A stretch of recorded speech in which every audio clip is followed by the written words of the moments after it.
Bonjour les sportifs connectés, c'est Jérôme du blog montrecardegps.fr. Je vais utiliser un format un peu particulier pour cette vidéo sur la Galaxy Watch Active 2, tout simplement parce que il y a assez peu d'évolution dans le software de cette montre par rapport à la première version. C'est le software Tizen qui est propriétaire à Samsung. Et puis aussi parce que Samsung m'a laissé la montre que 2 semaines, donc j'ai pas eu le temps de faire énormément de comparatifs sportifs, etc. En fait, ce qui est surprenant lorsque cette montre est sortie, c'est qu'elle est sortie 6 mois après la première version. Ça a surpris complètement tout le monde. Et en fait, il y a plus de nouveautés hardware que software. Donc il y a quand même quelques changements dans l'interface, mais sinon c'est beaucoup plus sur les capteurs et sur la finition. Donc c'est une montre qui est très belle, très finie, très bien finie. Je vais commencer par vous présenter un peu toutes les différentes versions qui existent. Il y a donc 2 tailles de boîtier. Là, ici, j'ai la 40 mm, donc qui est la petite, et il existe une version 44 mm qui est plus grande. Ensuite, il y a 2 finitions. Une finition alu, qui est un peu plus basique, et une finition acier, qui est cette finition brillante là, qui rend super bien.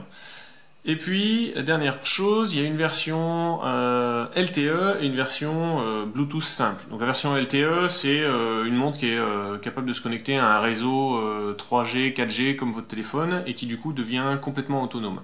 Donc elle conserve une connexion Bluetooth, une connexion Wi-Fi et en plus, même si vous n'avez pas votre téléphone, elle est capable de se connecter au même réseau 4G que votre téléphone. Donc ici, moi j'ai la 40 mm acier LTE. Et donc la particularité de cette version, c'est qu'elle est livrée avec un bracelet cuir. Donc c'est aussi pour ça que j'ai pas pu la tester sur toutes les activités, parce que en natation avec un bracelet cuir, on peut oublier, même si la montre est étanche à 50 mètres et qu'elle a un mode natation piscine et natation extérieure. Donc si vous voulez comparer, si vous voulez un test poussé de toutes les fonctionnalités, je vous renvoie sur le test de la Galaxy Watch Active sur le blog. Et puis ici je vais maintenant parler des différences, des nouveautés entre la 1 et la 2.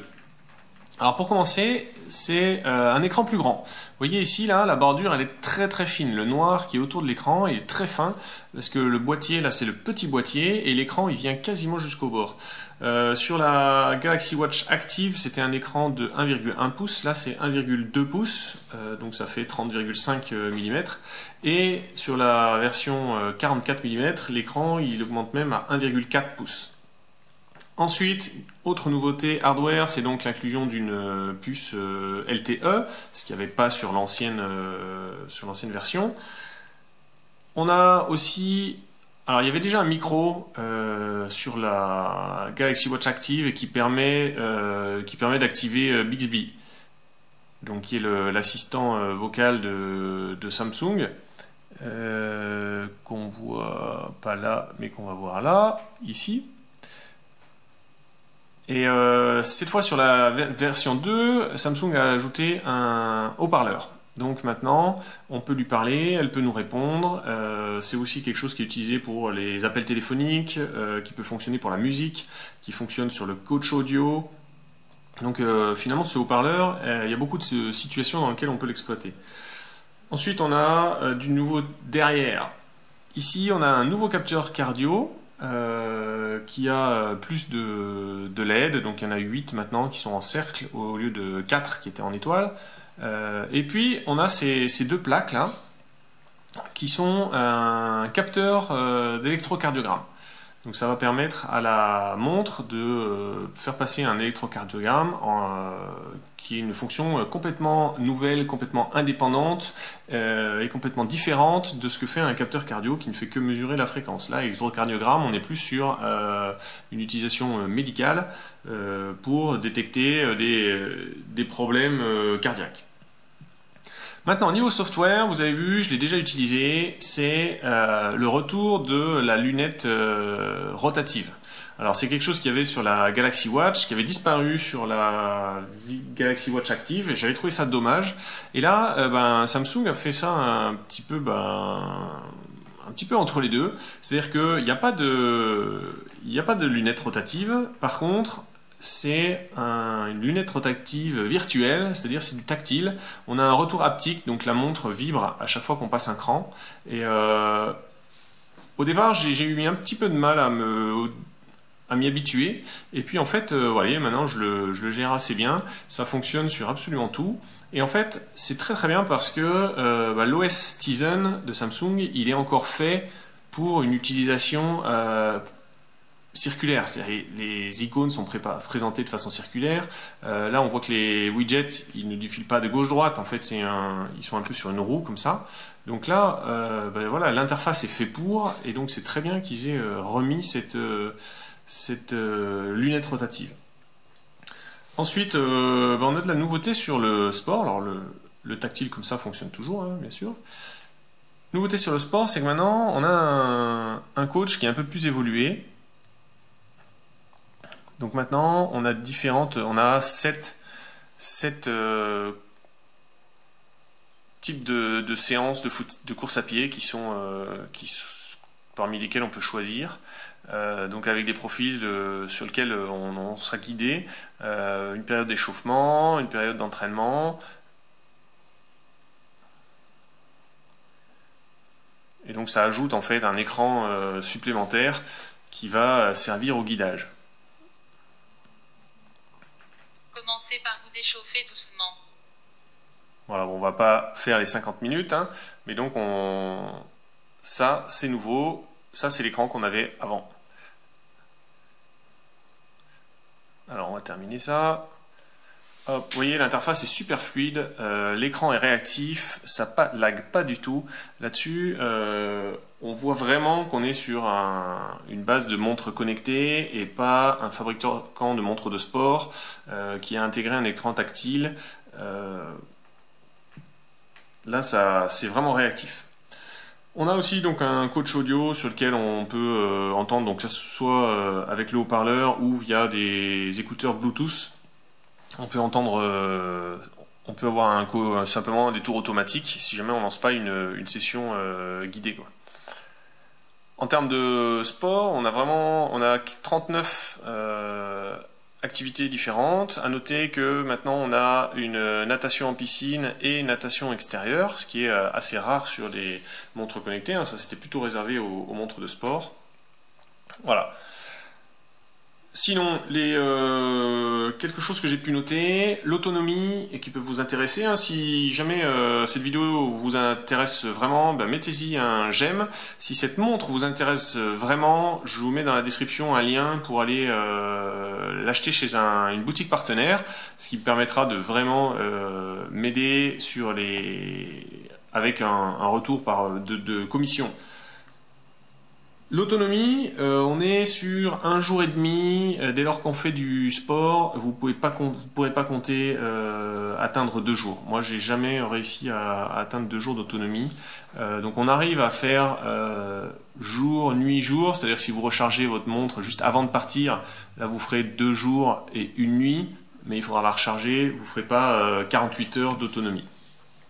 La précision cardio, je l'avais trouvé améliorée sur la Galaxy Watch Active par rapport à la Galaxy Watch. Là, c'est toujours le cas, mais je trouve que là, ils ont aussi amélioré la précision GPS. Alors, c'est pas encore génial, mais avant, on avait vraiment de grosses fluctuations qui pouvaient augmenter de 40 secondes, comme ça, d'un coup, en quelques secondes. Donc, c'était vraiment n'importe quoi. Là, c'est un petit peu mieux quand même. Et puis il y a aussi une détection automatique des activités. Là, c'est pas toujours au top. C'est-à-dire que les activités de marche, de course à pied sont très bien détectées. Et puis ensuite, il y a d'autres activités. L'autre jour, j'étais en train de faire du jardinage et il m'a détecté de la natation. Souvent, la trottinette est détectée comme du vélo. Bon, ça, je lui en veux pas. C'est vrai que c'est deux activités qui ressemblent et avec les capteurs qu'une montre dont la montre dispose, c'est difficile de faire la différence. Au niveau des capteurs, donc on a pas mal de choses, hein. Vous voyez, cette watch face, elle est super complète. Toutes les zones sont bien exploitées. Ici, c'est la partie de suivi d'activité quotidienne, donc qui est très visuelle. Ensuite, ça c'est le sport, on a vu, des applications, donc avec la possibilité de téléphoner à un contact. Donc là, j'ai fait un test, ça fonctionne très bien, on peut parler. Là, voilà, vous voyez toujours les widgets au niveau graphique sont vraiment super réussis. L'écran, il fait 360 pixels par 360 pixels et vraiment, ça fait une différence. On a un lecteur de musique intégré, etc. Je vous renvoie pour tous les détails sur le test sur le blog. Maintenant, là où j'ai été déçu sur ce test, c'est que les deux nouveautés, vraiment qui sont pour moi les grosses nouveautés, ce sont les capteurs cardio-optiques et le LTE. Et ce sont deux choses que j'ai pas pu tester. Donc là, j'étais un peu colère, j'ai failli carrément ne rien publier sur cette montre. Alors, l'électrocardiogramme, le capteur est là, mais la partie logicielle n'est pas encore là. Donc il faudra attendre une mise à jour pour qu'il puisse fonctionner. Donc là, j'ai pas pu le tester. Et la partie, la connexion 3G, 4G, bien, c'est simplement que, vous voyez, donc là, normalement, on devrait avoir les données mobiles qui viennent en plus du Wi-Fi et du Bluetooth. Eh bien, ça, actuellement, ça ne fonctionne pas avec mon opérateur téléphonique. Donc j'ai Orange France et pour l'instant Orange France n'est pas supporté. Donc normalement la montre devrait sonner à chaque fois que mon téléphone sonne. Ma montre devrait sonner. Donc on garde le même numéro en fait. C'est comme si la montre c'était un second téléphone qui avait le même numéro. Donc vous pouvez laisser votre téléphone non connecté à la montre en Bluetooth et la montre doit sonner en même temps que le téléphone. Et bien là pour l'instant Orange France n'est pas supporté. Donc on reçoit un message dans l'appli Samsung qui annonce qu'il faudra attendre une mise à jour, mais il n'y a aucune garantie que ça arrive dans 2 mois, dans 6 mois ou même dans 2 ans.